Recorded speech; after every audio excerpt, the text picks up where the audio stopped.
A varied group of UN member states gathered in the newly reopened UN Economic and Social Council chamber in New York on Thursday to announce ACT, an acronym for Accountable, Coherent, and Transparent. Switzerland says non-Security Council members should have more input in long-awaited change because all member states are legally bound by Security Council resolutions. We have 178 noses pressed against the window, and I think this window should be as open and transparent as possible. Now, the Swiss ambassador was careful to emphasize that the ACT committee should not be mistaken for a body exacting the full Security Council reforms that member states have asked for decades. He says that ACT should emphasize real, doable changes that the Council can implement now as it goes about its business.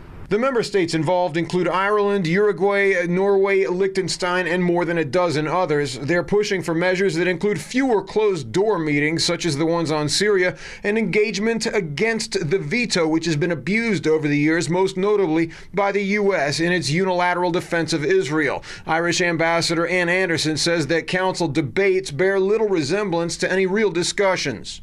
In many cases, we are talking about ritualistic exchanges, where speakers talk past each other from scripts that have been prepared days beforehand.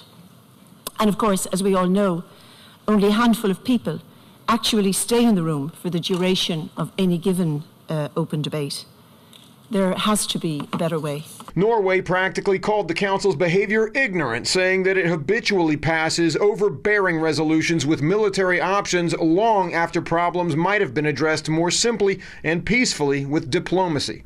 2/3 of the adopted resolutions by the Council last year was under Chapter 7. Most of them related to mandates of peacekeeping operations or sanction regimes. In generic terms, the Council is responding reactively and incrementally to evolving crises, usually by first issuing press statements, followed by PRSTs, then finally resolutions. But when resolutions have been adopted, the states has usually been passed where the Council could have engaged in a strategic discussion on relevant diplomatic options.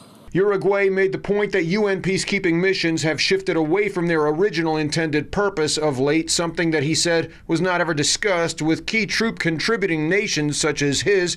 How well the Council will actually respond to ACT recommendations remains to be seen. Hank Flynn, Press TV, New York.